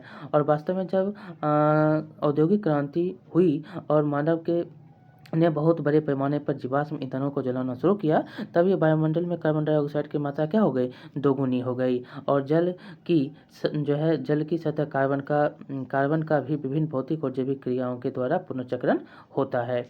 अब हम पढ़ेंगे ग्रीन हाउस प्रभाव को। बहुत ही बार यहाँ से क्वेश्चन पूछे जाते हैं। देखिए, यहाँ पर दिया गया है कि ऊष्मा जो होता है शीशा जो शीशे मतलब ग्लास द्वारा ऊष्मा को रोकने के कारण शीशे के अंदर का तापमान क्या होता है, बाहर के तापमान से काफ़ी अधिक होता है। ठंडे मौसमों में उष्ण कटिबंधीय पौधों को गर्म रखने के लिए आवरण बनाने की प्रक्रिया की इस अवधारणा का उपयोग किया गया है। इस प्रकार के आवरण को ग्रीन हाउस कहते हैं, और इस प्रकार की अवधारणा को क्या बोलते हैं, ग्रीन हाउस बोलते हैं। और वायुमंडलीय प्रक्रियाओं में भी ग्रीन हाउस होता है। कुछ गैसें जो पृथ्वी से ऊष्मा को पृथ्वी के वायुमंडल के बाहर जाने से रोकती है, और वायुमंडल में विद्यमान इस प्रकार के गैसों में वृद्धि संसार के औसत तापमान को बढ़ा देती है। जो भी ऊपर जा रहा है और जब रुकेगा तो औसत तापमान क्या होगा, बढ़ जाएगा, औसत तापमान बढ़ जाता है। इस प्रकार के प्रभाव को ग्रीन हाउस प्रभाव कहते हैं। और कार्बन डाइऑक्साइड भी एक ऐसी प्रकार की ग्रीन हाउस गैस है। और वायुमंडल में जो है विद्यमान कार्बन डाइऑक्साइड में वृद्धि से वायुमंडल में ऊष्मा में क्या हो रही है, वृद्धि हो रही है। और इस प्रकार के कारणों द्वारा वैश्विक उष्मीकरण की स्थिति उत्पन्न हो रही है। और वैश्विक उष्मीकरण की जो है उत्पन्न हो रहा है, ग्लोबल वार्मिंग जिसको बोलते हैं। यहाँ पर देख सकते हैं। अब हम पढ़ेंगे ऑक्सीजन के चक्र को। ऑक्सीजन पृथ्वी पर बहुत अधिक मात्रा में पाया जाने वाला तत्व है। इसकी मात्रा मूल रूप से वायुमंडल में लगभग 21%। बहुत बार क्वेश्चन पूछा जाता है, ऑक्सीजन की मात्रा कितना है, 21%। नाइट्रोजन 78। यह बड़े पैमाने पर पृथ्वी के पटल में यौगिक के रूप में तथा वायु में कार्बन डाइऑक्साइड के रूप में पाई जाती है। वायु के रूप जो है कार्बन डाइऑक्साइड के रूप में यौगिक के रूप में पाया जाता है। पृथ्वी के पटल में यह धातुओं तथा सिलिकॉन में के ऑक्साइडों के रूप में पाई जाती है। सिलिकॉन में भी, ऑक्साइडों में भी ये पाई जाती है। यह कार्बोनेट, सल्फेट, नाइट्रेट तथा खनिजों के रूप में भी पाई जाती है। यह जैविक अणुओं जैसे कार्बोहाइड्रेट्स, प्रोटीन, न्यूक्लिक अम्ल, वसा अथवा लिपिड का भी एक आवश्यक घटक है। लेकिन देखेंगे तो जब हम ऑक्सीजन चक्र के बारे में बात करते हैं तो मुख्यतः उस चक्र को निर्देशित करते हैं जो ऑक्सीजन की मात्रा को वायुमंडल में संतुलित बनाए रखता है। वायुमंडल से ऑक्सीजन का उपयोग देख सकते हैं यहाँ पर। वायुमंडल से ऑक्सीजन का उपयोग शोषण के लिए कर रहे हैं। वायुमंडल से H2O बन रहा है और प्रकाश संश्लेषण। और इसे देख सकते हैं कि क्या होता है, तो कार्बनिक अणु C6H12Cl2 का उपयोग हो रहा है। इसी से पुनः जो है वायुमंडल में आपको ऑक्सीजन प्राप्त हो रहा है। H2O बनने के साथ ऑक्सीजन में प्रकृति में ऑक्सीजन चक्र ऐसे चलता है। अब देखेंगे 3 प्रक्रियाओं से होता है जिनके नाम जो आप क्या हैं, तो श्वसन है, दहन और नाइट्रोजन के साथ ऑक्सीजन ऑक्साइड के निर्माण में। 3 प्रक्रियाएं हैं। वायुमंडल में ऑक्सीजन के केवल एक ही मुख्य प्रक्रिया जिसे प्रकाश संश्लेषण कहते हैं के द्वारा लौटती है। किसके कारण, बस एक ही प्रक्रिया द्वारा जो है वायुमंडल में ऑक्सीजन लौटता है। वो कौन प्रक्रिया है, प्रकाश संश्लेषण है। यहाँ पर देख सकते हैं प्रकाश संश्लेषण के द्वारा ही प्रकाश वायुमंडल में CO2 जो है लौट रहा है। लेकिन यहाँ पर CO2 के द्वारा जो है यहाँ पर नहीं लौट रहा है, लेकिन प्रकाश संश्लेषण के द्वारा वायुमंडल में ऑक्सीजन लौटता है। काम तो आप श्वसन का हो रहा है, नाइट्रोजन का हो रहा है, नाइट्रोजन के ऑक्साइड का हो रहा है, दहन का हो रहा है। ये सारे जो है ऑक्सीजन में काम, जो ऑक्सीजन का काम होता है इससे। और इस प्रकार प्रकृति में ऑक्सीजन चक्र की रूपरेखा बनती है। आगे है, यद्यपि हम जीवन में श्वसन की क्रिया में ऑक्सीजन को महत्वपूर्ण मानते हैं, परंतु कुछ जीव मुख्यतः बैक्टीरिया तत्वीय ऑक्सीजन द्वारा जहरीले हो जाते हैं। वास्तव में बैक्टीरिया के द्वारा नाइट्रोजन स्थिरीकरण की प्रक्रिया ऑक्सीजन की उपस्थिति में नहीं होता है। अब देखेंगे, हम पढ़ेंगे ओजोन परत के बारे में। बहुत बार यहाँ से क्वेश्चन पूछे जाते हैं, तो ओजोन परत के बारे में बहुत ही छोटा पॉइंट है। देखिए, तत्वीय ऑक्सीजन मूल रूप में सामान्यतः द्विपरमाणिक अणु के रूप में पाई जाती है। यद्यपि वायुमंडल के ऊपरी भाग में ऑक्सीजन के 3 परमाणु वाले अणु भी पाए जाते हैं।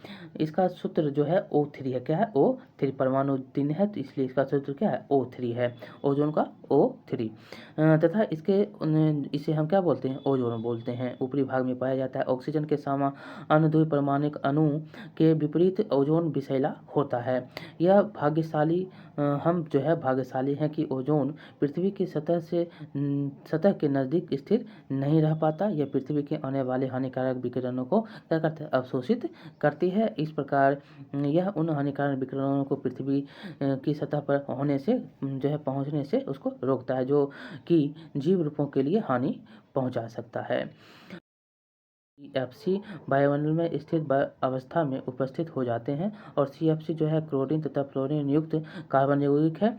ये बहुत ही अस्थायी होते हैं तथा किसी जैव प्रक्रिया द्वारा विघटित नहीं होते। एक बार जब वे ओजोन परत के समीप पहुंचते हैं, तो वे ओजोन अणुओं के साथ प्रतिक्रिया करते हैं। इसके परिणाम स्वरूप ओजोन की परत में कमी आई, और हाल ही में देखेंगे तो अंटार्कटिका के ऊपर ओजोन परत छिद्र पाया गया है। क्वेश्चन पूछा गया है, ओजोन परत के और भी अधिक क्षीण होने के कारण पृथ्वी पर जीवन पर पड़ने वाले प्रभावों के विषय में कल्पना करना कठिन है। अतः बहुत लोगों ने विचार में ओजोन के परत क्षीण होने की प्रक्रिया को रोकने का प्रयास है। इसको करने की आवश्यकता है। देख सकते हैं अक्टूबर 1980 में ओजोन का परत कितना है, और यहाँ पर देख सकते हैं छिद्र जो है 85 में और 90 में।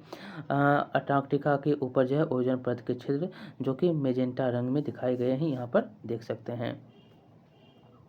इस प्रकार से आपका ये चैप्टर जो है यहीं पर समाप्त होता है। आपको ये चैप्टर कैसा लगा बताएंगे, लाइक करेंगे और सब्सक्राइब करना नहीं भूलेंगे। मिलते हैं अगले वीडियो में, जो कि आपका अंतिम चैप्टर है। ऐसे तो ये आपका अंतिम ही चैप्टर है, लेकिन 15वां अध्याय है, उसको भी हम पढ़ेंगे, और आपका ये जो है क्लास 9 साइंस का जो है चैप्टर समाप्त हो जाएगा। तो चलिए, बहुत बहुत धन्यवाद। यहाँ पर हम जो है कुछ क्वेश्चन हैं। ग्रीन हाउस प्रभाव आप अभी तक पढ़ें। ग्रीन हाउस प्रभाव जो है गर्म रखने के लिए किया जाता है, और गतिविधियों कार्बन डाइऑक्साइड की मात्रा क्यों बढ़ रही है? आप जान रहे हैं कि बहुत सारे औद्योगिक कारण के बढ़ रही है। जल चक्र के क्रम जो है, आप अवस्थाएं कौन कौन सी है? पहले जल आया, फिर बारिश हुई, पहले जल हुआ तो फिर जल वाष्प हुआ, बारिश हुई, नदी में गया, फिर समुद्र में गया। इस प्रकार से जल चक्र होते रहता है। ये सब क्वेश्चन का आंसर है।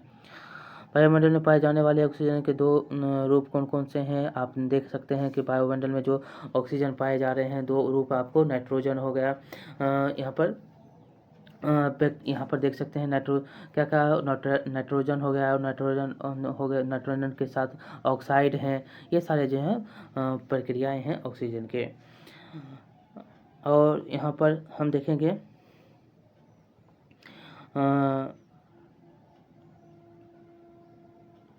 ऑक्सीजन के बारे में पढ़े कि ओजोन हो गया, O3 हो गया, और पाए जाने वाले ऑक्सीजन के 2 रूप में, और ऑक्सीजन के ये तो जो O2 जो होता है, 2 परमाणु का अणु जो होता है वो होता है। अब हम जो है यहाँ पर इसको पढ़ लिए, और यहाँ पर कुछ दिया गया है, आपने क्या सीखा तो इसको भी हम पढ़ ही लेते हैं। पृथ्वी पर जीवन मृदा, वायु, जल तथा सूर्य के प्राप्त ऊर्जा जैसी संपदाओं पर निर्भर करता है, और स्थल और जलाशयों के ऊपर विषम रूप में वायु को गर्म होने के कारण पवनें उत्पन्न होती है। जलाशय से होने वाले जल का वाष्पीकरण तथा संघनन हमें वर्षा प्रदान करता है। किसी क्षेत्र में पहले से विद्यमान वायु के रूप में होने वाली वर्षा का पैटर्न निर्भर करता है, और विभिन्न प्रकार के पोषक तत्व चक्रीय रूप में पुनः उपयोग किए जाते हैं, जिसके कारण जैव मंडल के विभिन्न घटकों का निश्चित संतुलन स्थापित होता है। वायु, जल तथा मृदा का प्रदूषण जीवन की गुणवत्ता और जैव विविधता को हानि पहुंचाता है, और हमें अपनी प्राकृतिक संपदाओं को संरक्षित रखने की आवश्यकता है, और उन्हें पोषणीय रूपों में उपयोग करने की आवश्यकता है। इस प्रकार आपका ये चैप्टर जो है यहीं पर समाप्त होता है। ये आपको कैसा लगा? यहाँ से बहुत बार क्वेश्चन जो है बहुत ही क्वेश्चन बनते हैं, पूछे जाते हैं। आपको कैसा लगा बताएंगे, लाइक करेंगे, शेयर करेंगे और सब्सक्राइब करना नहीं भूलेंगे। मिलते हैं अगले वीडियो में। बहुत बहुत धन्यवाद।